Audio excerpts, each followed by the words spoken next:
तर पहा आज आपल्याला 4 अंकी संख्या आणि 3 अंकी संख्येचं वर्गमूळ काढायची पद्धत शिकायची। या पद्धतीने जर तुम्ही वर्गमूळ काढलं तर तुम्ही कोणत्या पण संख्येचं वर्गमूळ काढू शकता। तर याच्यासाठी आपल्याला काय पाहिजे, आधी 1 ते 10 पर्यंतचे वर्गपाठ पाहिजे।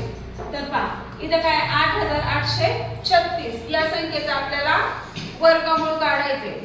तर मी इथे घेतले 8836। या संख्येच्या एकक स्थानचा नंबर कोणता आहे? 6। मग 1 ते 10 मध्ये कोणत्या संख्येच्या वर्गामध्ये 6 आहे? हे बघा इथं 16 आणि 36। 16 आणि 36 मध्ये 6 म्हणजे इथं काय 16 कशाचं वर्गमूळ आहे? 4चं आणि 36 कशाचं वर्गमूळ आहे? 6चं। मग आपण काय घेणार आहे इथं 4 आणि 6। 4 आणि 6। तर आता आपण हे घेतलं म्हणजे ह्या शेवटचे 2 नंबर सोडून द्यायचे। शेवटचे 2 नंबर काय करायचे? सोडून घ्यायचे। पुढचा नंबर कोणता आहे? 88 आहे। पुढचा नंबर कोणता आहे? 88। तर 88 मधून अशी कोणती संख्या आहे जी पूर्ण वर्ग संख्या ती 88 मधून वजा होईल? कोणती? 81। बरोबर।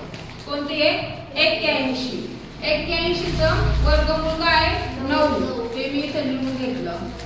ठीक आहे। आता 81 चं वर्गमूळ 9 आहे। मग या 9 च्या पुढची संख्या कोणती आहे? 10।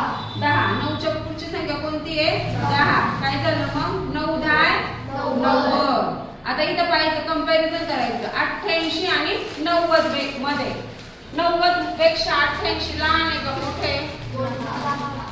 90 पेक्षा 88 काय लहान। आणि 94 आणि 96 मध्ये कोणती संख्या लहान आहे? 94। मग याचा आन्सर काय? 94। वाटल्यास करून बघा।